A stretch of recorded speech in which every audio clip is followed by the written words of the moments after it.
dia! Bom dia! Sejam todos muito bem-vindos ao Seminário Nacional Escrevendo o Futuro com a Palavra, o Professor Autor. Eu sou Edi Fonseca e estarei com vocês durante o evento.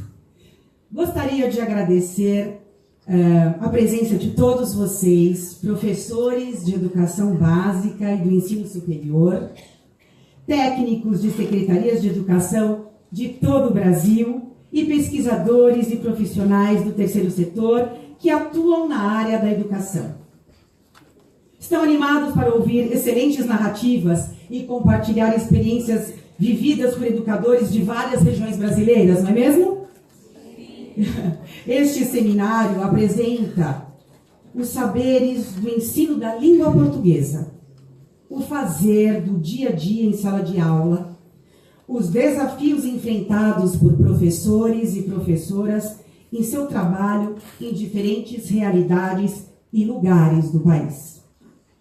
Juntos, vamos dialogar e refletir sobre propostas pedagógicas do ensino da língua. O Seminário Nacional Escrevendo o Futuro com a Palavra, o Professor Autor, é uma das ações de formação de 2017 do programa Escrevendo o Futuro, iniciativa do Ministério da Educação e do Itaú Social, com a coordenação técnica do CENPEC, Centro de Estudos e Pesquisas em Educação, Cultura e Ação Comunitária. Neste momento, temos a honra de receber o professor doutor Marcelo Busato, do Departamento de Linguística Aplicada da Universidade Estadual de Campinas, Unicamp. O docente fará a palestra de abertura com o tema Conhecimento e Autoria da Cultura Digital. Por favor, professor, uma salva de palmas para o professor Marcelo.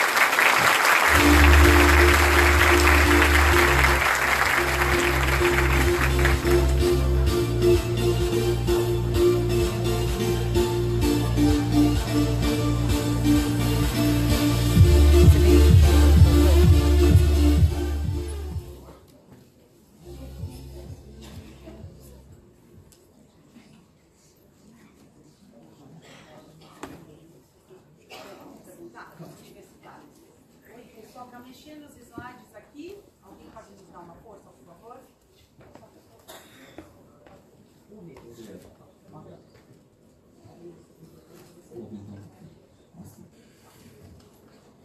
Bom dia, gente. Bom dia.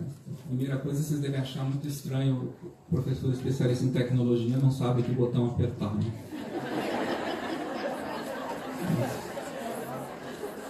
É que eu odeio tecnologia.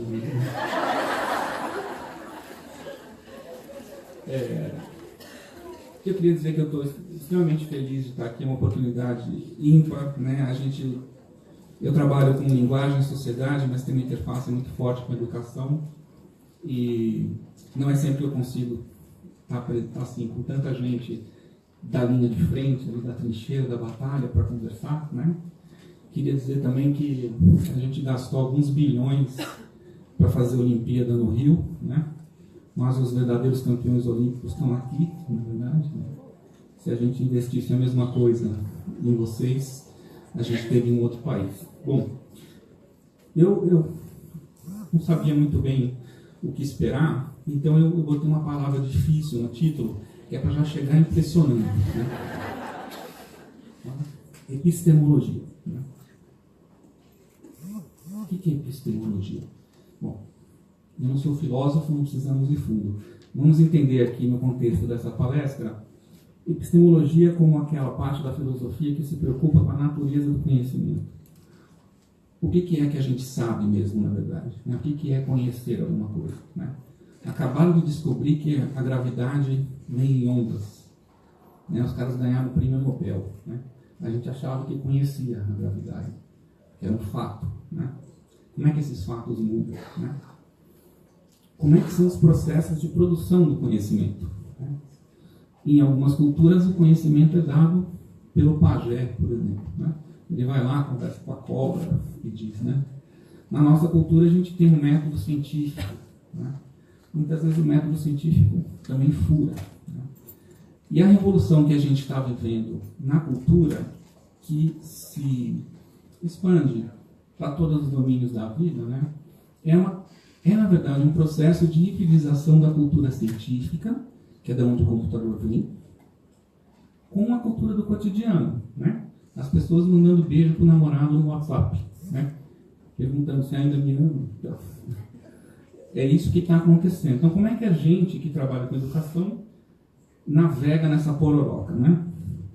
E finalmente, a natureza do sujeito conhecedor. Quem é essa pessoa que eu posso dizer que sabe ou conhece alguma coisa? Que para nós é fundamental, porque a gente está formando pessoas que supostamente a gente diz que sabem alguma coisa. E para poder ensinar essas pessoas, alguém disse que a gente sabia alguma coisa. Mas o que é saber alguma coisa hoje? Por exemplo, quantos de vocês sabem o telefone do melhor amigo de cor? Levanta a mão, por favor. Ah, aqui está ótimo, né? Se fosse na graduação da Unicamp, não tinha um. Né? Eu que sei, não levanto de vergonha. Né? Porque ninguém mais sabe. Né? Quantos sabem fazer conta de cabeça? Bom, graças a Deus está melhor do que o celular. A minha mãe, que tem 86 anos, ela faz a conta antes de eu abrir a calculadora do celular, ela já fez. Né? Em compensação, ela não consegue botar no programa do Rony Von. Né? Então, o que é conhecer, né? Quando a gente pensa assim, em termos grandes, históricos, e principalmente quando a gente bota foco na linguagem, no significado, a gente pode, grosso modo, pensar que há 3 tempos aí, 3 ecologias cognitivas sucessivas, mas que também se sobrepassam, que a gente que convivem com a gente hoje. É como se você fosse visitar Cancún. Tem o hotel norte-americano, parece da família Jacksons, tem a feira mexicana, e quando você olha bem, é tudo em cima de ruínas maias, né? Então, a gente não existe essa coisa de agora é digital, acabou o outro. Agora não é isso. O que existe é essa sobreposição e essa confusão em como que a gente lida. E vocês estão pilotando na sala de aula esse negócio, que o menino, ao mesmo tempo que ele faz rap, né, que ele faz rima, né, sem nada, só com corpo, qualidade, ele tem que aprender a redação do Enem, e ele está no Facebook na hora que você está tentando ensinar oração subordinada para ele. Né? Então, mas o que a gente chama de tecnologia, o que a gente chama de futuro, o que é? É a informática, né? É o digital, com vários nomes, com várias faces, etc. E o que ele traz de mais específico? No tempo da oralidade, então vamos pensar na oralidade como essa fase histórica antes da escrita, sobre a importância que ela tem. Ou o que acontece em comunidades ágrafas, né? Comunidades muito simples, por exemplo, no interior do Brasil, onde ninguém sabe ler e escrever. Né? Tem a questão do tempo. Né? O tempo passa, mas não é esse tempo do relógio, do mercado financeiro, da aposentadoria. É um tempo cíclico. Né? Está no tempo de plantar, está no tempo da festa, essa menina já está no tempo de casar. E tudo isso vai se repetindo, sem que você fique muito preocupado com as relações causais. Por que isso tem a ver com aquilo? Né? E conforme o tempo vai passando, a memória, o conhecimento vai se adaptando. Então, por exemplo, você vai numa tribo africana que tinha um mito de fundação que era assim: a cobra saiu do rio, encontrou o jacaré, eles fizeram amor e nasceram 5 jacaré-cobras, e depois esses jacaré-cobras se transformaram nos 5 primeiros chefes das 5 tribos que formam a nossa nação. Então, o antropólogo vai lá e pega isso. 70 anos depois, teve uma guerra, os chefes dessas tribos saíram atirando um no outro, só sobraram 3. Você vai lá e pede para o ancião te contar um mito. Ele fala: a cobra saiu do rio, encontrou o jacaré, e eles tiveram 3 filhos. É tranquilo, o conhecimento se adapta à realidade. Né? A gente está vivendo um momento oposto. Você acha que você sabe as coisas, não sabe nada. Você acha que você sabe o que você quer. Daí o Facebook põe um link e você fala, nossa, eu estava louco por isso e não sabia. Né? Você acha que você sabe tudo sobre o seu corpo. O médico vai lá, pede um exame, não sei o que, ele fala assim, ó, daqui a 30 anos é capaz que você tenha câncer no bócio. Né? Então já vamos tirar o seu bócio já. A gente não sabe mais nada. Quer dizer, nada mais é repetição do passado. Tudo é devir, né? Tudo é descoberta. E, fundamentalmente, tecnologia é isso. Eu trabalho com a ideia de tecnologia, com a definição de tecnologia, do Martin Heidegger, aquele filósofo existencialista complicado. Mas ele diz assim, a tecnologia é um jeito de descobrir o mundo. Ponto. O que pode ser lido como a tecnologia constrói a realidade na qual a gente depois se encaixa. Né? E se a gente está preparando sujeitos conhecedores para viver nessa realidade, como que essa realidade é fabricada? E é fabricada mesmo. Me perdoem dizer que a realidade é fabricada, mas ela é. Né? Não no sentido bobo de contar histórias, mas no sentido de que a ciência vai reconfigurando o universo de acordo com os instrumentos de percepção, né? E de cálculo e de mensuração que permitem dizer, a gente pensava que era assim, mas na verdade é assim. E o fim disso onde é? Não tem fim. A gente jamais vai perceber ou conhecer tudo que existe. Né?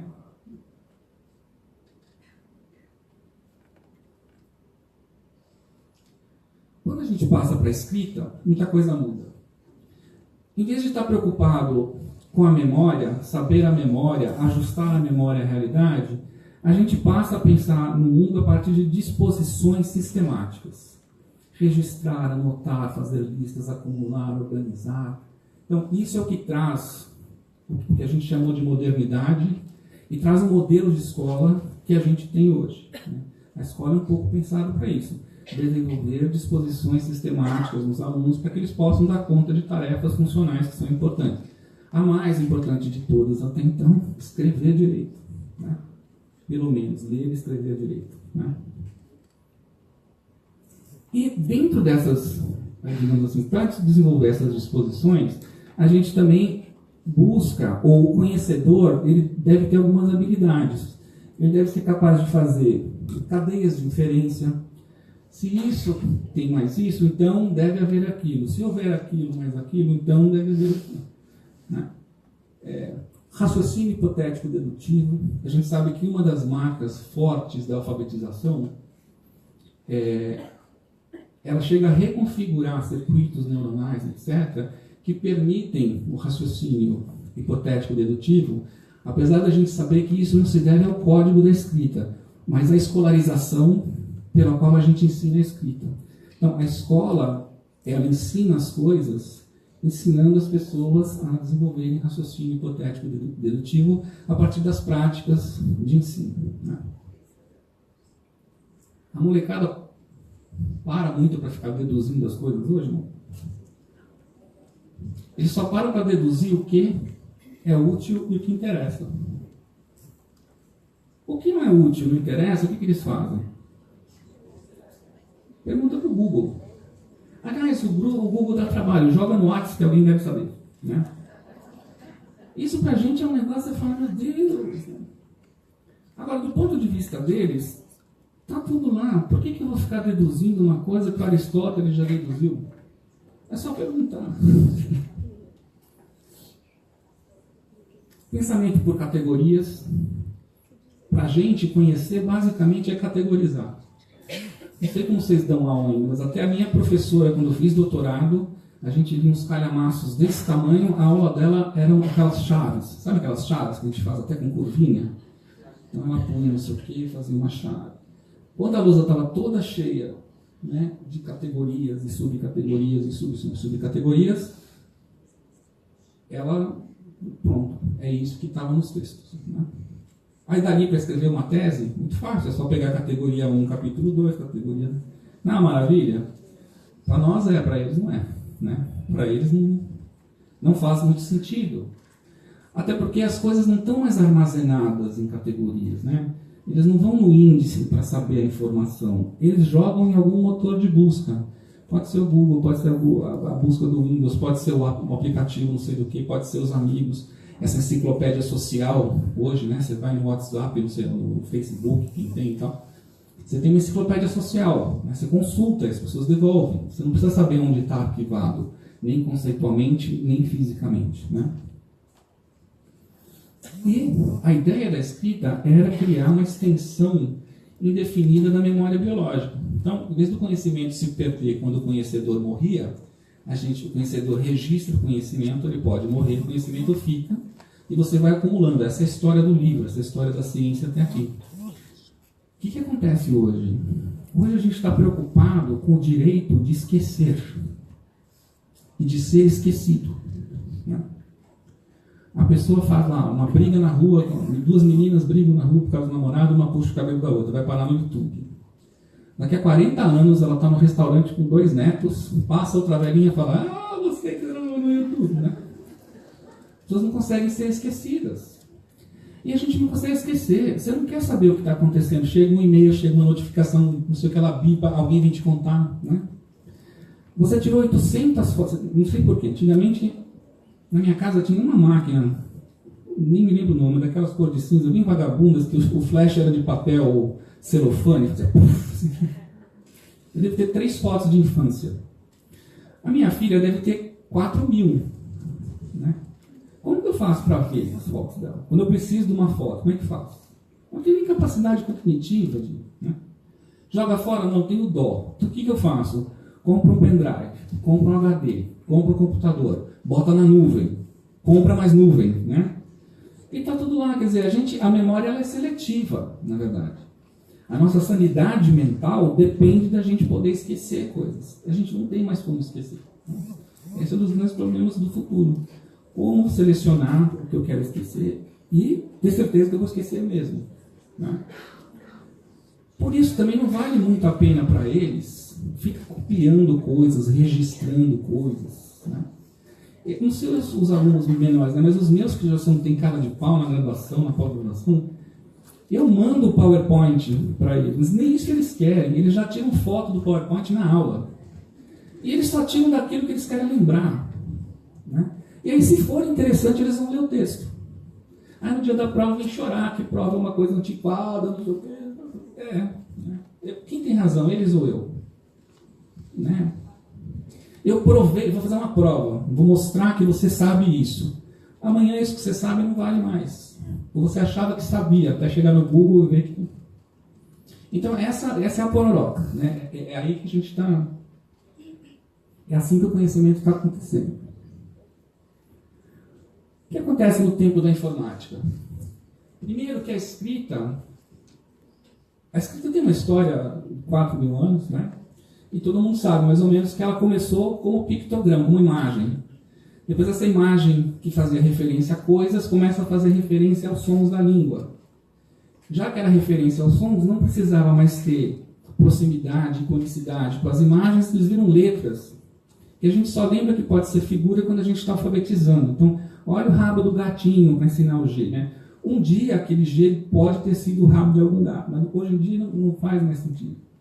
E quando a escrita está bem purinha, só a escrita, livro sério é livro que não tem uma foto, jornal sério não tem foto, não sei o quê, começa uma revolução técnica pela qual o custo de imprimir, vamos imprimir entre aspas, mas de exibir uma imagem e o custo de exibir um texto, e quando eu falo custo, eu estou falando de custo financeiro, custo técnico, custo cognitivo. É exatamente o mesmo. Você copia e cola um parágrafo do mesmo jeito que você copia e cola uma foto, do mesmo jeito que você copia e cola um vídeo. Então os textos começam a ficar misturados, essas categorias começam a perder força. Por quê? No fundo, no computador, tudo é traduzido em matemática. E tudo pode ser calculado. Tudo é sujeito a algoritmos. Vou acelerar. Portanto, os textos ficam multimodais, como a gente diz e como vocês sabem. E aí, para ensinar a escrita multimodal, nós não fomos formados. Quem fez curso de letras foi formado para ensinar a escrita. Agora a gente está nas graduações trabalhando um pouco mais com multimodalidade. Agora, para um menino, um texto denso, uma página densa, sem uma foto, parece um deserto do Saara para atravessar. Né? Como lidar com isso? né? O mais importante aqui eu queria falar, a questão das interfaces culturais. Uma das grandes mudanças na forma de produzir conhecimento é que o computador está deixando de ser instrumento e passando a ser parceiro. E como isso é possível? Parceiro social, inclusive, né? Tem gente que dorme sozinho, sem outra pessoa, não tolera dormir com outra pessoa na cama, mas dorme com 2 celulares, né? Então, ele está virando parceiro. Você vai no restaurante e ninguém está conversando com os outros, está conversando com os outros e com o celular ao mesmo tempo. Porque as interfaces estão ficando mais amistosas. Primeiro, elas saem da matemática e entram na língua. Você usava o computador digitando códigos do inglês. Assim. Quem lembra disso nos anos 80, os que eram nascidos, né? Depois, são essas interfaces com imagens, com ícones, que já tentam simular a ideia de que você está pegando, está tocando, está arrastando as coisas. Hoje, o que tem? O que tem de mais forte nisso?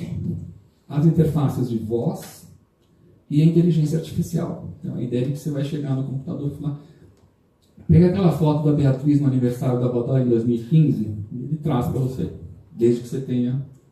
Aliás, você nem precisa cadastrar, porque quando você tira a foto hoje, ele já registra o GPS e a data, né? Nas fotos, sem você querer, sem você saber.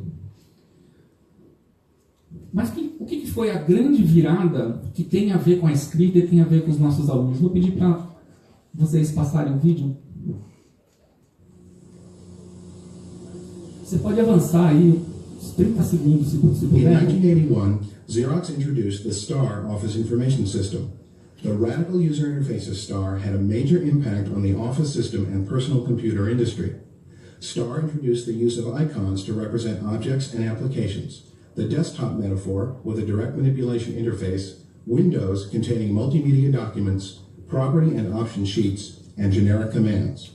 In some ways, such as its use of the move, copy, and delete functions, STAR remains unsurpassed in the consistency of its interface. Other features, such as multilingual, multimedia documents, have only recently appeared in other systems. The following videotape was made in 1982 by 2 STAR designers, David Canfield Smith and Charles Irving. It illustrates some of the innovations in computer-human interfaces embodied in the Xerox STAR. I'm David Smith. I'd like to introduce you to the Xerox 8010 STAR Information System. This is a new computer designed for office professionals. It consists of a processor, a large display screen, a keyboard, and a pointing device called the mouse. STARs are normally connected together by the Ethernet local area network. This not only allows STARs to communicate with one another, but it also lets them share resources, such as file storage and printers. The mouse has a ball on the bottom that rotates as the mouse slides across a flat surface. This moves a cursor on the screen in corresponding motions. It has 2 buttons on top that can be sensed under program control. You can use these buttons to specify objects and destinations for commands. The keyboard consists of a standard typing array and 3 groups of function keys. The left group contains the generic functions: delete, copy, move, and show properties. Eis a grande revolução da informática. Depois veio um outro chamado Paste. Aí você diz, mas é uma máquina que nessa época custava $15 mil para executivos, produzido pela Xerox. É um bando de vagabundo que fica copiando as coisas? Não, é produtividade. Eu escrevi um memorando para a filial de Chicago. Agora eu preciso escrever o mesmo memorando para a filial de Washington. Antigamente eu pedia para a secretária, pagava uma secretária, a secretária errava. O que eu faço? Copio, colo, troco o nome da filial e está pronto. Não é isso?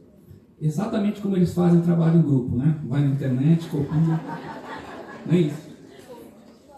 Bom, mas isso é um inferno, sim, mas também é um paraíso, porque pensa o que seria a sua vida sem copy-paste hoje. E a cópia, na verdade, está na origem do conhecimento, está na origem da vida. Como é que você faz uma tese de doutorado? Você vai no autor 1, pega um pedaço, copia.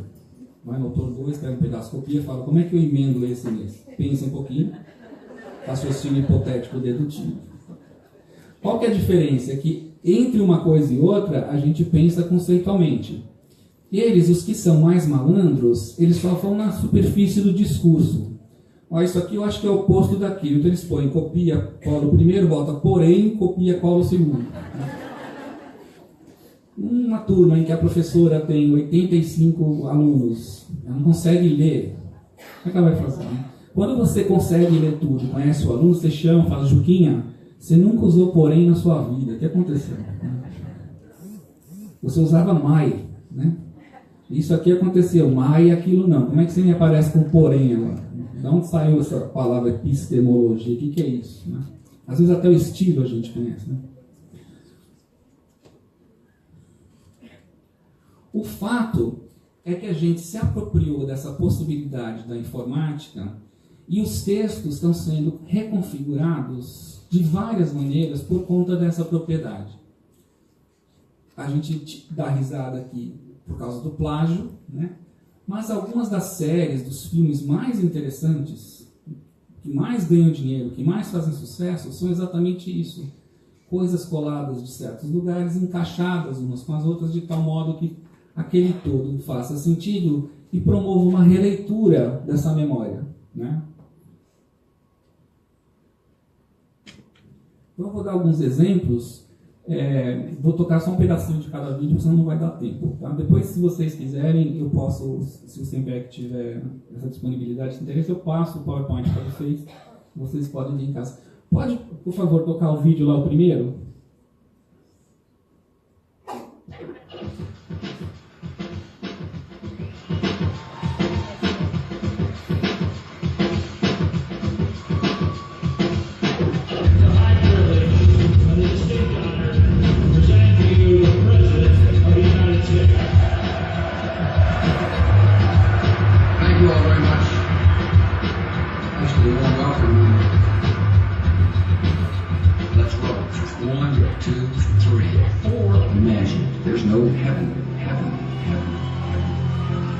It's easy. If you try, no hell. Below us, and above us, only sky. Imagine all the people living for today. Pode parar. Copy-paste. Né? 2003, invasão do Iraque. Um texto lá manjado, de um cara chamado John Lennon. Né? Aí, vários discursos de uma besta humana chamada Bush. Copiou, cortou, montou, copiou, cortou, montou, copiou, cortou, montou. Sincronizou. Pensou, eu vou fazer... Qual que é a ideia geral? A ideia geral é mostrar a hipocrisia. Então, eu vou usar ironia, sarcasmo. O que eu faço? Eu digo uma coisa dizendo outra. Eu faço uma coisa mostrando outra. Tudo que a gente queria que os caras fizessem na hora de escrever o raio da redação do Enem. O segundo vídeo, por favor.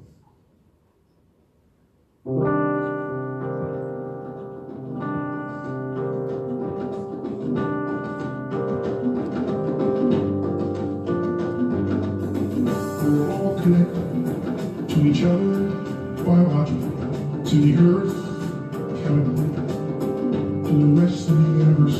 I think nature's imagination is so much greater than man's. He's never gonna let us relax.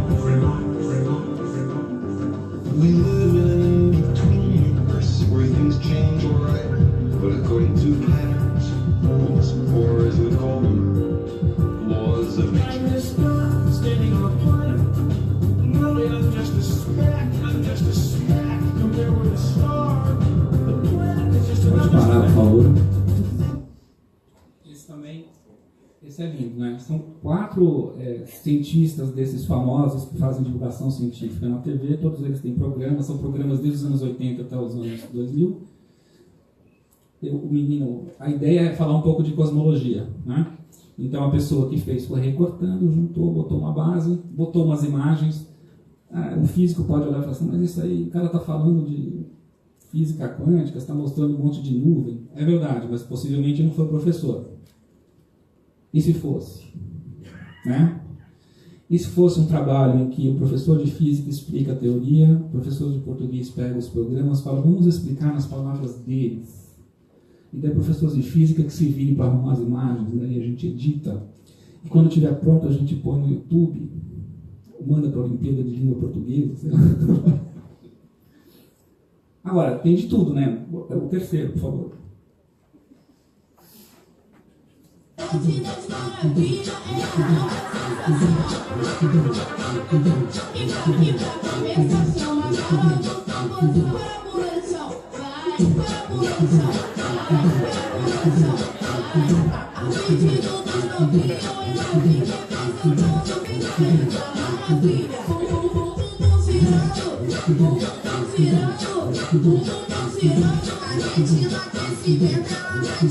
Pode parar, por favor.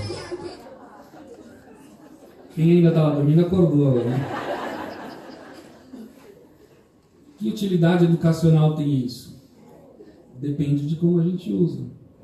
Por exemplo, dá para a gente pensar isso aí como uma discussão sobre o que é a infância nos países ricos, anglo-saxões, e o que é a infância na favela. Como o que é bonitinho, o que é... Né?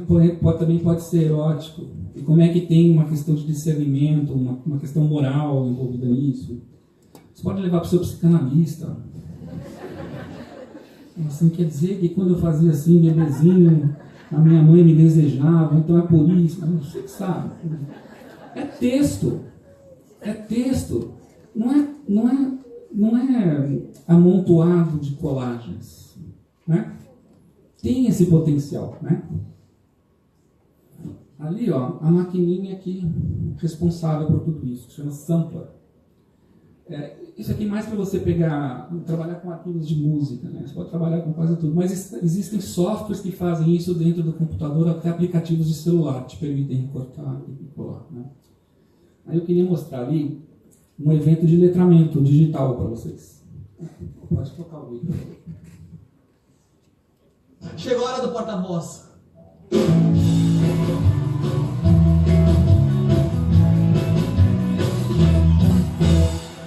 Vamos pedir uma pizza com a voz de quem? Meu nome é Marco Luque. Não, tá errado. Meu nome é Marco Luque. Não é. Meu nome é Oscar Filho. Não é. Meu nome é Marcelo Taz. Vamos ligar? Nossa Delivery, boa noite. Oi, Alô, boa noite. boa noite. Sim, Tudo bom? tudo bem? Eu quero pizza. Qual o número de telefone de cadastro? Número 2. Preciso do número de telefone de cadastro, senhor. Por quê? Porque o seu número de telefone de cadastro não vai fazer tirar pizza pra você.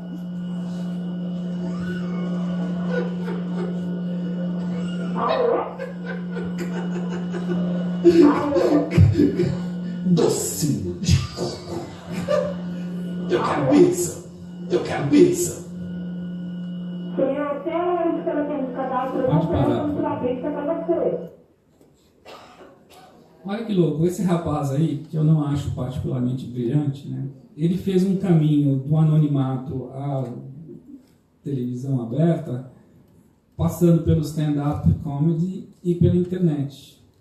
Então ele já chega na televisão com essa forma de pensar, de fazer, de compor os textos.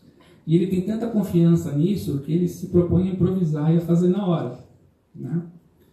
Agora, para que funcione, ele tem que conhecer, por exemplo, o gênero. Como é que se pede pizza em pizzaria? Qual é a sequência? O que vão me perguntar? O que eu posso fazer? Daí ele recortou para colar no gênero. Então, só que ele faz ao vivo e mostra na televisão, né?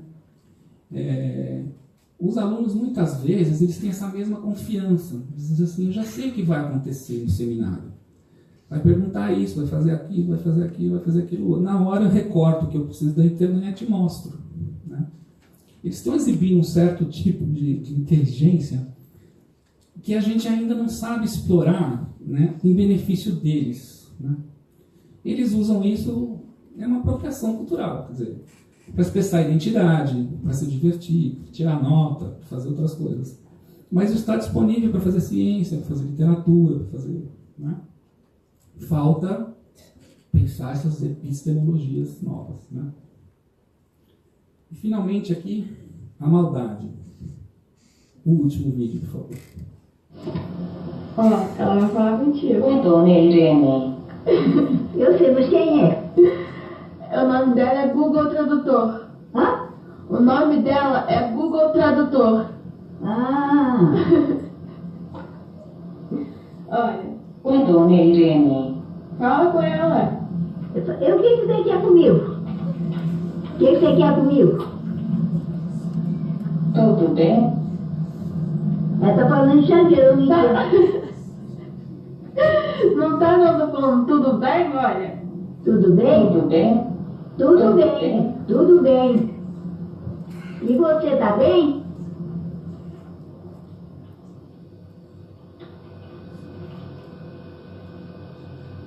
Estou bem. Estou bem. Pode desligar. Eu não sei. A maldade não é brincar com a avó, é depois botar no YouTube, né? Para vir parar nas Olimpíadas de língua portuguesa. Veja, é a mesma ideia da bricolagem, só que ela tem uma ferramenta. O Google Tradutor tem um sintetizador de voz, você escreve uma frase e ele fala, né, com aquela voz metálica, ela encaixou a avó nisso e criou um texto. Né? Então, pode... Não, tudo bem, obrigado. Para não dizer que para em computadores sempre, olha aí, ó. Isso aqui é na Inglaterra. Um ferro velho desses containers, né? Uma empresa, do lado de uma empresa, a empresa contratou um artista, ele fez um jardim remix. Ó. É a mesma coisa, pedaços de uma obra refuncionalizados para encaixar em outra. Aqui, esses filmes de animação, etc., você pode extrair o movimento do personagem. E daí você remixa o movimento com outro corpo. Né? No meu tempo chamava Centro Espírita. Agora chama remix. Você também pode, e isso é o ó do borogodó do software, 90% desses aplicativos de celular que a gente acha, eles são remixes, um tipo de remix que a gente chama mashup de dados. Eles pegam um software, um lugar que faz um serviço, dá um conteúdo, misturam um conteúdo que vem de um outro software e criam um serviço que você não tinha. Então aqui, por exemplo, você tem o Google Maps que te dá o mapa, o software pega a localização, pega um outro banco de dados onde tem propaganda geolocalizada, quando você está passando perto daquele lugar, ele te oferece aquele produto, é um mashup. Né? Aqui, se você vai comprar apartamento, ele te mostra onde estão os apartamentos, se você clicar, vem outro banco de dados que diz onde estão as escolas, e você pode ir para as redes sociais e ver o que as pessoas estão falando sobre aquele apartamento, sobre aquela rua, etc. E tal, né? E claro que não podia faltar literatura. Né? Então, Orgulho, Preconceito e Jane Austen, né? Orgulho, Preconceito e os Zumbis. Aqueles 50 tons de cinza é 50 Shades of Grey, em inglês, né? Grey com E. Daí ficou 50 tons de Dorian Gray. Né? Isso não é piada, você está na livraria, vendeu um monte. Né?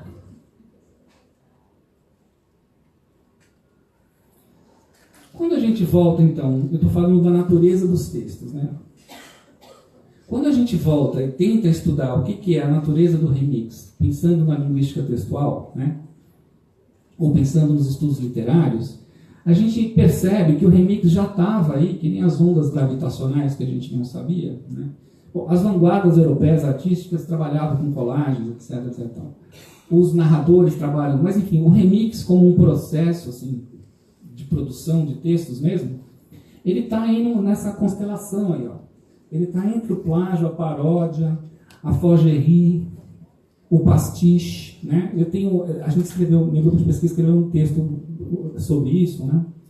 Ele simplesmente está aí, e são vários tipos que estão aqui. Então eles não estão sendo submetidos ao copy-paste porque não pensam, etc. e tal. Eles estão trabalhando com transtextualidade, com intertextualidade, com as ferramentas que eles têm, E daí cabe a eles e a nós entender essas diferenças. Qual que é a diferença de um remix e de um plágio? Porque para eles não faz muita diferença, é tudo intertexto, né? Para eles, alguns deles, né? Agora, falsificação e remix. E propriedade intelectual? E autoria? Como é que fica? Qual é a discussão? Tem tudo isso para a gente ensinar e a gente precisa entender ou acreditar que essa forma de trabalhar com os textos é a forma pela qual o conhecedor conhece. Né? Em vários campos da vida. Outro jeito de pensar isso, um pouco mais filosófico, um pesquisador russo radicado nos Estados Unidos chamado Lev Manovich coloca da seguinte forma, ele diz: a forma simbólica da nossa sociedade está mudando. Forma simbólica, digamos, digamos, uma entidade semiótica que meio que resume a mentalidade de uma época. Então a gente vem de uma época em que as narrativas que eram o grande barato, né? A gente entendia as descobertas científicas como narrativas, as histórias de amor como narrativas, a questão da construção de uma sociedade como narrativa. A narrativa, ela privilegia a sequência. Né? Se eu começo a história pelo meio, depois eu vou para o fim, depois eu volto para o começo, perdeu a graça. Né? A não ser que eu tenha pensado a história dessa forma. Né? Hierarquia, tem o personagem mais importante, menos importante, tem os episódios centrais, os episódios menos importantes. Lógica causal, quando alguma coisa acontece na narrativa, você quer saber por que aconteceu, quem causou isso. Tem que ter essa relação causal. E se você começa a inventar, botar novas coisas na história, você a desfigura, descaracteriza. Né? Todo mundo já viu essa experiência de ir ao cinema, assistir um filme sobre o romance que adora, e chega lá, os caras tiraram os personagens e botaram música que não tem nada a ver. Para agradar o público, não sei o que lá, né? Desfigura. Né? E o banco de dados? O banco de dados, ele não impõe sequência, como se fossem várias caixinhas que se comunicam, como se fossem aqueles barcos de sushi que a gente come em restaurante japonês. Já viram? Tem o barco, tem um monte de sushi diferentes, vai pegando o que você quer, assim, não é isso? Não é assim, primo piatto, segundo piatto. Né? É o barco que você vai pegando o que você quer. Né? Todos os itens têm a mesma importância, porque todos podem entrar em relação com todos. A lógica não é causal, ela é associativa. Então vamos pensar, ler um romance, você tem que entender as relações causais. Quando você está assistindo o YouTube, né? As pessoas que estão assistindo o YouTube, você passa uma tarde assistindo o YouTube.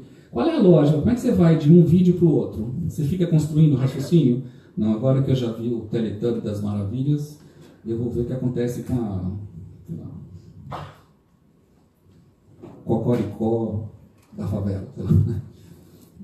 Não tem. Você está assistindo, o software te sugere vídeos por caminhos nem sempre muito claros, ou porque você tem esse hábito, ou porque você digitou a palavra tal, ou porque outras pessoas que têm o mesmo perfil que você e assistiram esse depois gostaram daquele. Ou você está com o saco cheio, então você está vendo lá, é de futebol. Daqui a pouco você viu uma briga no futebol. Você fala, estou com raiva do meu chefe, eu quero ver briga. Daí você bota a briga, vem a briga. No meio da briga, não sei o que, alguém se machuca. Você fala, eu estou pensando em fazer medicina. Então você bota medicina. E assim vai indo, né? Associativo. E sempre está aberto a novas contribuições, né? Não para de crescer. Blog é assim, rede social é assim. É assim que o nosso tempo funciona. Eu faço uma brincadeira com os meninos da graduação lá, que eu não vou fazer aqui, mas eu estou contando o que eu faço lá. Aqui eu não vou fazer, porque aqui é sério, né? Esse negócio de relações românticas está ficando assim também. Antigamente você escolhia a moça, não sei o que, construía uma história, podia até acabar, mas você ia, não é isso? Agora você vai no Tinder, não é isso? Banco de dados, hoje é o quê? Terça-feira, vou tentar essa. Está ocupada? Tá. Yes, né? E vai fazendo barco de sushi, é assim, né? Eu falo lá, né? Pega mal, porque letras tem muita menina, que você sabe, né? Então eu tenho fama de machista. Talvez eu seja mesmo, não sei. E o conhecimento? Vou falar uma palavra central. O conhecimento sempre foi distribuído. Sempre foi. Quem trabalha aqui conhece Vygotsky, teoria da atividade, vocês sabem disso, né? Por exemplo, o conhecimento, a capacidade de pensar, ela está nos neurônios, está no parceiro e está no gênero pelo qual o parceiro conversa com você, não é isso? A ferramenta, como é que você aprende a usar martelo? Bom, você dá o martelo na mão da pessoa, ela vai se machucar talvez, mas em algum momento ela aprende a usar, porque o próprio martelo guarda uma memória de como usá-lo. Se você usar do jeito errado, ele reage errado, ele te pune, digamos assim. Não é isso? Só que hoje a gente tem essa questão da temporalidade e da espacialidade totalmente fluidas. Está tudo conectado com tudo mais um pouco. Né? Por isso essa questão da memória, que você não consegue mais esquecer as coisas, e não consegue mais ser esquecido quando você quer. O processamento está tudo distribuído. Né? Então eu já dei o exemplo aí da agenda do celular. A minha memória telefônica está toda na agenda do celular. Quando eu quero fazer algum tipo de trabalho colaborativo com os meus colegas na universidade, a gente abre um Google Docs, um escreve, vai embora, o outro comenta, daqui a pouco chega um e-mail dizendo fulano comentou. Daí eu volto, o texto está funcionando lá, o meu colega aqui, eu aqui, fazendo outra coisa. Né? E a gente cada vez mais depende das máquinas e vai entregando para as máquinas tarefas que acabam levando com elas habilidades que a gente vai perdendo. Né? Eu já dei o exemplo da minha mãe com a conta de cabeça, isso é desde o tempo da calculadora. Eu, por exemplo, fiquei sem Waze 15 dias, perdi a carteira de motorista. Porque eu já tinha acostumado tanto que ele avisa quando tem radar, que eu parei de prestar atenção.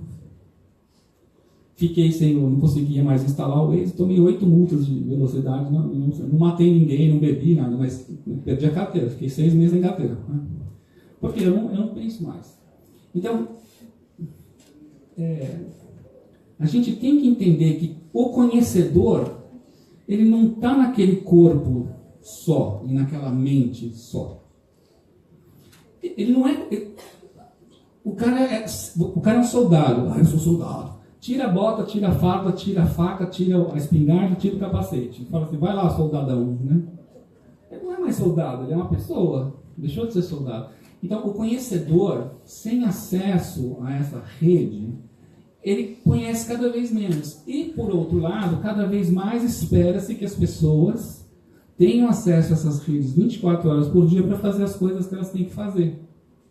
Daí um monte de problemas que a gente está vendo aí, problemas médicos, de ergonômicos, né, coisas, estafa mental, etc. Que já é uma outra discussão, mas a verdade é essa.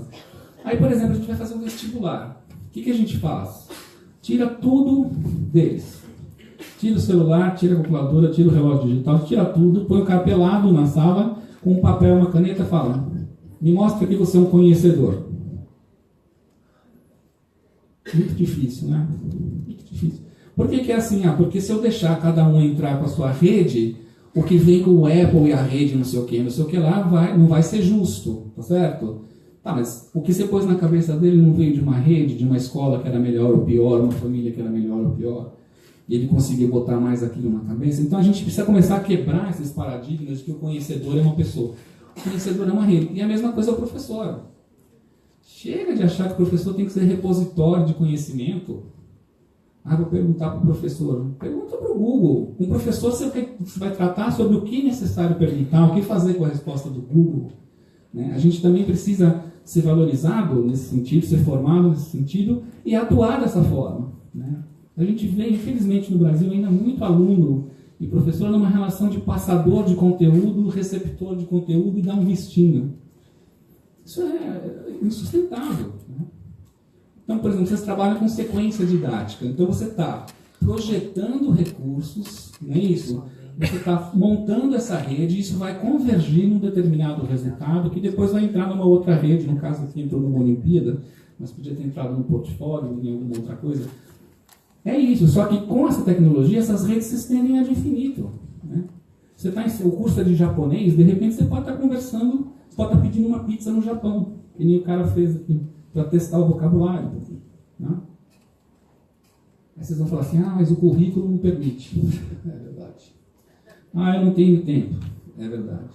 Mas isso aí não dá no PISA. É verdade. Tudo verdade. O que eu estou dizendo aqui para vocês, nada é culpa de vocês e nada a gente vai conseguir mudar no peito. Mas se a gente tem essa consciência, tem essa direção, pelo menos a gente deixa, né, de perder tempo com algumas coisas.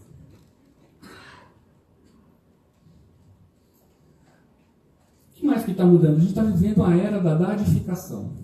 Existem dados sobre tudo, para tudo, sobre todos, para todos, e ninguém sabe exatamente com quem estão esses dados e o que estão fazendo com eles.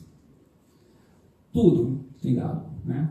Tem câmera de segurança, tem seu cartão de crédito. Esses dias eu vi uma propaganda de uma empresa dizendo assim para o pequeno comerciante: ó, eu posso te ajudar porque eu sei quantas pessoas gastam nos negócios aí na sua região. E como que a empresa sabe quantas pessoas gastam na região? Porque monitora o cartão de crédito. E quando você pegou o cartão de crédito, você concordou com isso. Né? Você não se importava com isso. Né? Eu tenho um aluno fazendo doutorado em cima de uma prática que eles chamam de quantifying selfers. Né? Então, são pessoas que usam todo tipo de gadget, relógios, medidores, celulares, aplicativos, etc., para medir o seu desempenho durante o dia inteiro. Quantos passos eu dei, quantas horas eu dormi, quantas calorias eu ingeri, como é que estava a minha pulsação, Tudo que você esperava que um médico fizesse com uma pessoa, né? Com um atleta de alto rendimento. As pessoas fazem consigo mesmas. Depois elas se reúnem, olham os dados, começam a comparar e trocam ideias assim: ó, você tem que dormir mais cedo. Se você dormir mais cedo, você vai emagrecer. Porque E aí a pessoa faz e monitora. Depois eles voltam, trocam de novo essas ideias. Né? Então tem um mundo aberto. Especialmente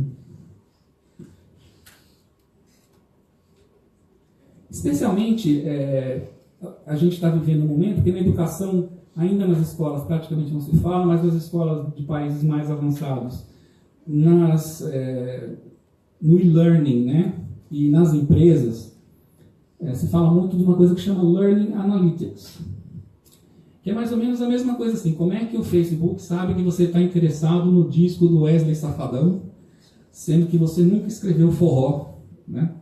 Ele vai, percorre a rede, vê que tem 4, 5 amigas suas que vão no forró de quinta-feira porque fazem check-in, não sei o que, descobre que nem você sabia. Então existem maneiras hoje de você dizer para o aluno: você precisa dar uma revisada em equação de segundo grau. O cara nem sabe por quê, né? Mas se ele der aquela revisada, o desempenho na próxima etapa vai ser melhor. Né? Então, é uma ideia também de deixar de partir da pedagogia, da causalidade, e partir da evidência. Não sei o quanto isso é bom, quanto é ruim, não vou discutir isso com vocês hoje, mas vocês veem que é uma maneira de formar ou de orientar a produção do conhecimento e a produção do conhecedor, que é muito parecida com a maneira como eles fazem os remixes e as coisas da vida. Né? Isso é da cultura digital. Né? Não partir de categorias, causalidade, partir de correlações, bancos de dados, etc. Está mudando rapidamente, nós não temos formação de professor para isso, na área de humanas menos ainda. Né? E a outra grande coisa que está acontecendo é a chamada internet das coisas. Né? Tudo que a gente tem vai poder emitir dados e jogar dados na internet. A gente já tem um celular que joga, acho que, 45 tipos diferentes de dados para diferentes empresas, para diferentes finalidades. Mas o seu carro, a sua geladeira, o seu toca-discos é dentro do... o seu televisor. As cidades estão se preparando para isso. Já existem cidades muito avançadas nisso. Por exemplo, o tempo do semáforo, ele vai, se existe um sensor que mostra que vem vindo uma ambulância, ele deixa o semáforo aberto mais tempo para a ambulância não perder tempo, por exemplo. Né? Se eu estou vendo que, por exemplo, mudar a mão de direção das ruas de acordo com o trânsito em determinado dia, questões de saúde, questões de violência, fazer a predição para a polícia, ó, naquela área de 10 quarteirões deve ocorrer um assalto hoje entre 7 e 9 da noite. Né? Mas, com tudo isso, a gente abre um pouco mão da causalidade, que é o nosso jeito de conhecer o mundo. Então começam a aparecer umas coisas assim, ó. Eu estou longe do fim, ainda tenho que correr, vou correr. Então, por exemplo, aqui, tipos de descobertas da ciência de dados, né, usando o Big Data, usando esses dados na internet. Né? Carros usados que têm cores excêntricas dão menos problemas mecânicos. Aí você fala, pô, carro cor de abóbora quebra menos do que preto? Sim. Né? Por quê? Tem menos abóbora, e daí? Quem falou que tem menos abóbora? Tem menos carros, quebra menos, é isso? Não, é uma proporção. Não, eles acharam a explicação. O cara que compra um carro verde abacate, cor de abóbora, ele ama esse carro. Verdade. Então ele cuida melhor. Às vezes tem explicação, às vezes não. Quer ver a segunda? Se você se chama Ivete, você tem 37% a mais de chance de ter uma irmã chamada Ivone. Por quê? Nome de moda? Isso, existe uma tradição cultural de começar com uma letra e continuar, né? No final as pessoas saem completamente diferentes, mas pelo menos a letra ela seguiu, né? Aí se você for olhar essa sequência de vogal e consoante no começo de palavra, tem o quê? Ivete, Ivone, Ivo, Ivonete, que já é uma mistura de Ivete com Ivo, Ivone. Ivonal também já é sacanagem, né? Ivan, tem poucos, né? Então, estatisticamente, agora, se você chama Roberto, tem Roberto, Ricardo, Robson, Reginaldo, Regina, né? Agora, essa aqui, eu já estou autorizado pelo Simpec, quem acertar essa daqui já vai ser campeão da Olimpíada hoje. Quanto maiores os seios de uma consumidora chinesa, mais dinheiro ela gasta no Alibaba. Alibaba é o site de compras, mas é aquele que junta várias lojinhas, como é que chama? Tipo o Mercado Livre da China, né? É o maior mercado livre do mundo. Por que mulheres chinesas com seios maiores gastam mais no Alibaba? Me digam.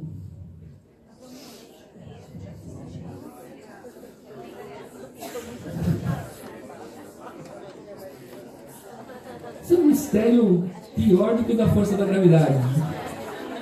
Eu fui investigar, botei isso aí no paper, eu fui investigar até taxa de cirurgia cosmética de silicone na China. E eu descobri que, na verdade, os ricos chineses estão copiando cada vez mais padrões orientais e existe um grande aumento da solicitação das chinesas para fazer cirurgia de aumento de seio e mudança de olho. Mas eu não sei se elas compram no Alibaba. A ideia é que eu não sei, não quero saber, tenho raiva de quem sabe. Mas para o Alibaba é ótimo. Porque ele não está preocupado com causalidade, ele está preocupado com correlação. O que ele faz? Vamos fazer promoção de sutiã peitão toda semana. Vamos vender muito mais. Não é isso? Não é isso? Essa é a ideia, né? Será que a gente quer um mundo que seja totalmente assim?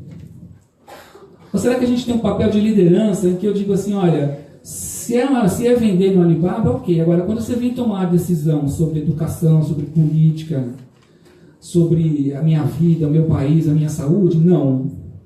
Não, eu quero ver o nexo causal. E aí a hora que ele vai falar, para eu ver o nexo causal, eu deveria ter estudado aquela sequência didática. Deveria ter prestado mais atenção no que a minha professora falava, quando ela chamava a gente para discutir o texto, em vez de copiar e colar. Então o papel da gente nessa onda também é ser essa resistência do bem. Dizer, ok, para certas coisas, maravilha, não precisa mais perder tempo fazendo contas, tem calculadora. Mas eu quero saber para que serve um raio de uma equação de segundo grau. Sobretudo se você vai calcular o preço do meu plano de saúde em cima desse raio que você está passando, quero saber. Né? Isso é nosso papel. Né? Textos. Para olhar esses dados, para entender esses dados, são tabelas de 800 mil colunas por 7 milhões de linhas. Não dá, nem o Einstein. Né? Também você não vai conseguir verbalmente explicar. Então, eles têm uma série de novos gêneros de visualização de dados. Esse aqui, por exemplo, eles pegaram todas as letras de música do Nirvana e pegaram as palavras que se repetem. E aqui você consegue ver a poética do Nirvana, de certa forma. Aqui são as... como é que chama aquilo? Playlists do Spotify. Então você tem gêneros e quantidades e subgêneros dentro de subgêneros. Você consegue ver tudo num quadrinho só. Aqui é a Prefeitura de Nova York monitorando as ligações, as reclamações, né, por internet, por telefone, para saber quais são os serviços que são mais demandados em cada momento do dia. Então, aqui, né? Segurança, água, eletricidade, transporte, do que as pessoas estão reclamando.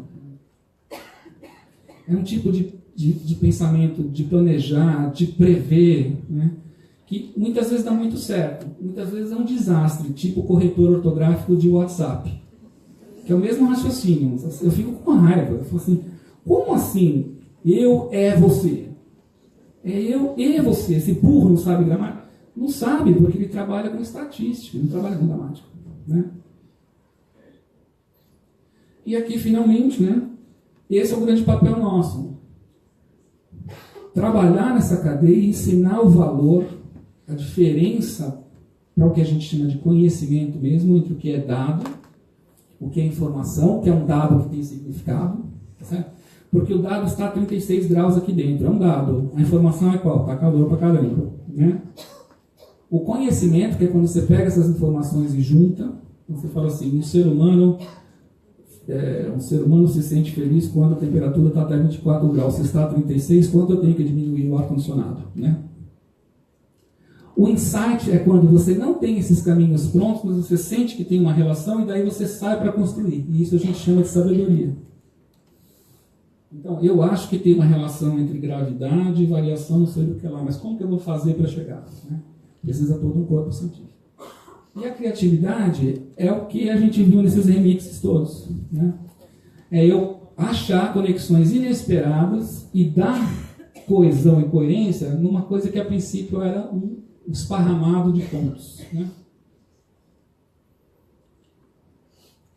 Vou pular isso. A última coisa que eu queria falar é que tudo isso só funciona se tiver colaboração. Então, vocês já ouviram falar em fanfic? Vocês já ouviram falar... Os produtos culturais mais interessantes dessa geração são produtos feitos na base da colaboração e da cooperação. Cada um faz um pedaço, vai fazendo. Então, na verdade, às vezes ninguém nem tem um projeto, às vezes começa de baixo, quando vai ver está indo. Pensem na Wikipédia, né? Tinha um pequeno arcabouço e virou esse negócio enorme e tal. Eles estão o tempo todo cooperando e colaborando. Às vezes com objetivo definido, às vezes por acaso, às vezes de modo mais informal e às vezes de modo mais formal, né? Nós temos uma equipe de uma guilda do World of Warcraft e a gente hoje vai lá derrubar o maior boss. Faz 4 anos que a gente está chegando nesse calabouço para matar um... Eles fazem grupo de WhatsApp para descobrir como é que vão fazer. Eles negociam. Você vai no meu time, eu vou, mas eu quero pegar os itens tais que caíram do monstro, que eu preciso dos pontos. É muito parecido com o pessoal preparando bolsa de valores para fazer alguma coisa, algum negócio, né?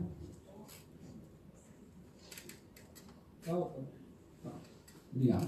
Pô, eu pensei que eu estava atrasado. Então, eu nasci em 1965, São Paulo. E eu nasci porque não tinha internet em casa. Meu pai e minha mãe faziam um outro tipo de conexão. Agora, tem uma questão. Cooperar e colaborar são coisas diferentes. Cooperar é muito fácil. Quando o Facebook descobre que você está interessado no CD do Wesley Safadão, é porque um monte de gente que você conhece e comprou o CD cooperou para esse resultado, porque o CD do Safadão chegasse até você. Quando eu digo Wesley Safadão, é o cantor, não o empresário, né? Mas qual que é o problema? Você não está sabendo, não tem coordenação. Por exemplo, uma infestação de vírus é um trabalho cooperativo, né?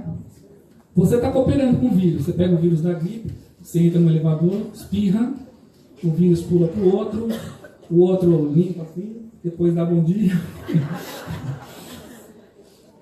Desculpa, essa hora da manhã não devia, mas... Está havendo cooperação, né? Então, quando você vai no Google, pega o resultado, copia e cola, entrega para a professora, você está fazendo alguma coisa. Você está cooperando com alguém. Você deu um acesso, não sei aonde, você ensinou o Google, que não sei aonde tem a ver com não sei o quê, mas não tem consciência, não tem construção de conhecimento explícita, não existe autonomia porque tudo é distribuído, mas você não está na gerência dessa inteligência distribuída sua, né? E isso é uma coisa na qual eu tenho notado que mesmo na universidade os alunos estão muito, muito ruins, né? Eles chegam a me pedir, você dá um seminário, no final do curso, fale 6 pontos, um monte de trabalho, o cara escreve, professor, eu posso fazer sozinho? Eu falo, por que você quer fazer sozinho? está com algum problema, bullying. Então, não, é mais fácil, é mais rápido, os outros me atrapalham. Né? Da onde vem isso? Da vida, da família, da sociedade, mas eu tenho para mim que vem muito da escola também. Né? Que a gente manda fazer e não sabe ensinar. Por que a gente não sabe ensinar? Porque a gente também não sabe fazer. Né? Tenta fazer um trabalho colaborativo entre 13 professores de um departamento universitário, para você ver o que acontece. A gente fala mal dos alunos, vai escrever artigo, vai fazer livro, né?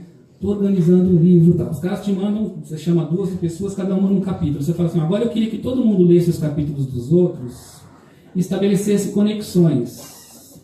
As pessoas falam, devolve o meu capítulo, eu não quero mais publicar no seu livro. Porque eu não tenho tempo. Então, esse é um grande desafio. Mas veja só, a tecnologia, a mesma que dispersa, está aí para juntar. O que é que falta?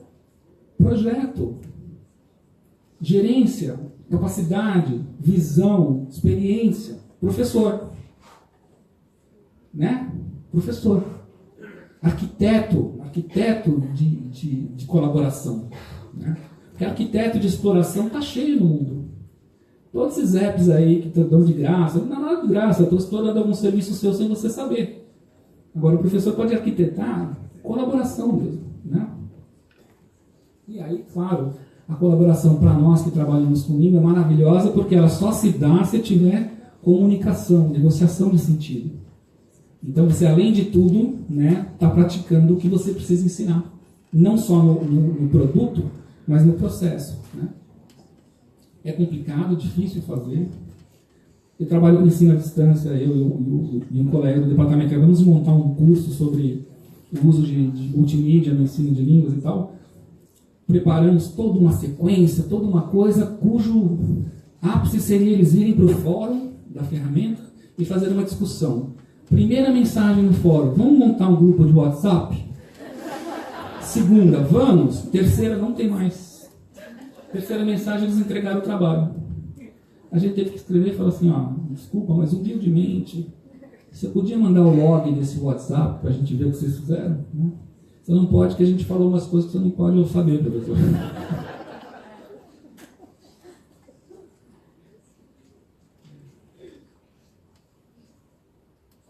As grandes coisas do nosso tempo, as coisas que inspiram educadores, tipo a Wikipédia,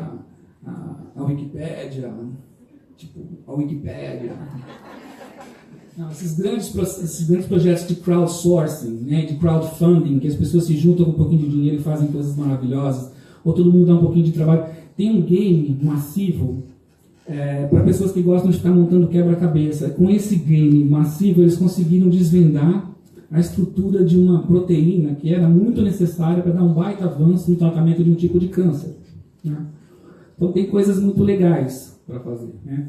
Você tem lá um inovador central, o cara que gosta, ele dá o sangue, ele começa com a estrutura, aí ele chama os amigos, seu próprio capital social é que é o primeiro capital dessa empresa, digamos assim, né? Chama os amigos para ajudar. No caso da Wikipédia, era o editor que teve a ideia, ele chamou editores, colegas, para começarem a escrever os primeiros verbetes. Aí, quando todo mundo já está participando, essa galera já está participando, aquilo que ele fez, que era muito amador e muito individual, começa a não dar mais conta. É como se eu tivesse criado uma motinho, aí já estão montadas 8 pessoas, ela não aguenta mais. Daí entram pessoas que reformam isso, né? Às vezes é com dinheiro, às vezes é com... Mas são outros patrocinadores que trazem outros conhecimentos técnicos, né? E depois vem a nebulosa de contribuintes. Um monte de gente que não tem nada a ver com isso, mas que usufrui e colabora. Por exemplo, as pessoas que vão na Wikipédia para consultar, a partir do Google, e com isso a Wikipédia já ganha algum dinheiro, ou escrevem, corrigem verbetes e a coisa vai crescendo sempre para lá. Então, esse seria um modelo de colaboração para a produção de conhecimento também. Mas ele tem que ser feito assim, né? A gente espera que o professor seja parte desse núcleo de inovadores. Mas o professor não é herói. Precisa ter comunidade, precisa ter coordenação, precisa ter, né, investimento. Os reformadores podem muito bem ser a comunidade ou pessoas profissionais, pessoas que entendem daquilo que a gente está fazendo, o professor de física que eu não sabia, não sei o quê, o editor de vídeo, não sei de onde, que vai nos ajudar. Né? E uma vez que isso esteja pronto, aquilo sai do muro da escola, e não como lamentação. A escola não fica tão fechada também. Tem problemas? Tem mil problemas. Ninguém tem tempo para fazer isso, ninguém ganha para fazer isso, ninguém sabe fazer isso. É verdade. Mas o caminho me parece que é esse, cada vez mais. Né? Eu acho que eu não tenho mais tempo, mas a outra revolução que vem aí é da chamada inteligência artificial. Eu vou pedir que vocês brinquem depois. Eu só queria explicar esse conceito. Inteligência artificial, para mim, é uma metáfora. Né? O que existe é uma interface de computador que simula a inteligência humana. Basicamente isso. Certo? Mas a gente ouve falar cada vez mais nisso. E aí eu começo a pensar, bom, quando tiver inteligência artificial, como é que vai ser o professor? Aquele professor que funciona como um sistema especialista, ele ainda se coloca como eu tenho a resposta do especialista para você, e aquele aluno que acha que escola é para ficar perguntando para o professor em vez de ir atrás, né, e tentar fazer alguma coisa nova com isso, vão sumir. Assim, você não vai precisar perguntar. Pega o Google Tradutor, né? Ele pode não ser tão bom como um tradutor profissional, mas ele faz um trabalho muito melhor do que se você pedir para o professor que está ocupado, por favor, traduzir para mim. Né? Então a gente tem que começar a pensar, de novo, nessa rede, esse parceiro que eu tenho é o computador, o outro parceiro que eu tenho é o aluno, outro parceiro que eu tenho é o gestor da escola, e como eu vou fazer isso acontecer. Que bom que ele faz a conta para mim. Me liberou. O que eu posso fazer com essa energia que sobrou? Né?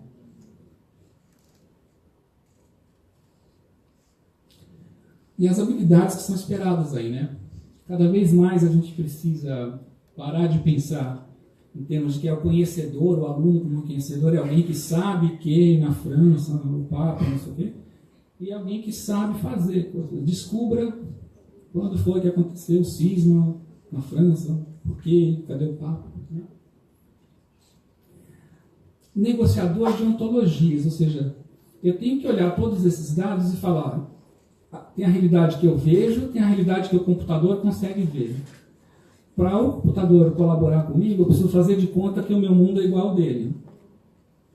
Por outro lado, quando o sistema tenta impor um mundo que não é o meu, tenta me obrigar a pensar como um computador, eu tenho que saber como resistir. Já falei da informação danificada. Aí a questão da economia da atenção. É a coisa mais cara que existe hoje em dia, não é um iPhone. Né? É a atenção. Tenta conseguir a atenção de alguém para você ver o trabalho que dá. Tenta dar atenção para sua filha de 5 anos. Eu vou te dar uma tarde no meio da semana, filha. Quanto te custa isso? Né? Tenta falar, vou desligar celular, WhatsApp, tudo, e vou dar atenção para mim. Quantos dias você dura no emprego? Né? No entanto, as pessoas têm que aprender a lidar com isso. Nem que seja fingindo que está dando atenção para uma coisa que na verdade não está. Porque isso é gestão da cognição. Né? Como atrair a atenção quando tem tanta coisa chamando a atenção? Como conquistar a atenção de alguém? E aqui tem um grande dilema do professor, né? Eu vejo muito, precisamos trazer tecnologias para prender a atenção do aluno. Você não vai conseguir prender a atenção do aluno. Você tem que lidar com o fato de que o aluno presta atenção e despresta e estruturar esse percurso da construção do conhecimento de tal modo que não prestando atenção e depois prestando, ele continue no prumo, né? Aqui era um exemplo. Eu vou encerrar porque assim dá tempo da gente conversar. Muito obrigado.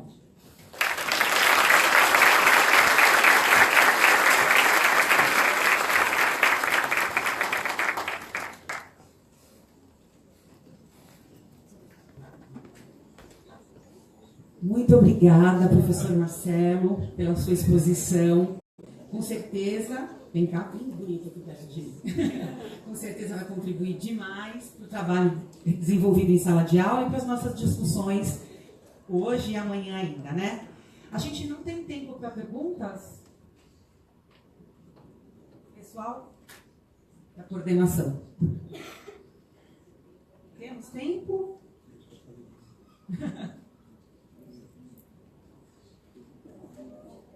Temos que fazer intervalo agora? Tem? Ótimo. Então, se alguém tiver alguma pergunta para fazer, o professor Marcelo ainda está aqui com a gente. É só levantar a mão e tal. A gente pode tentar levar o microfone ou pegar o papel que você anotou uma questão e tal.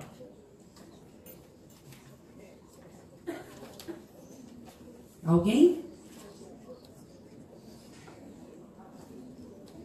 A pergunta é, que horas é o café?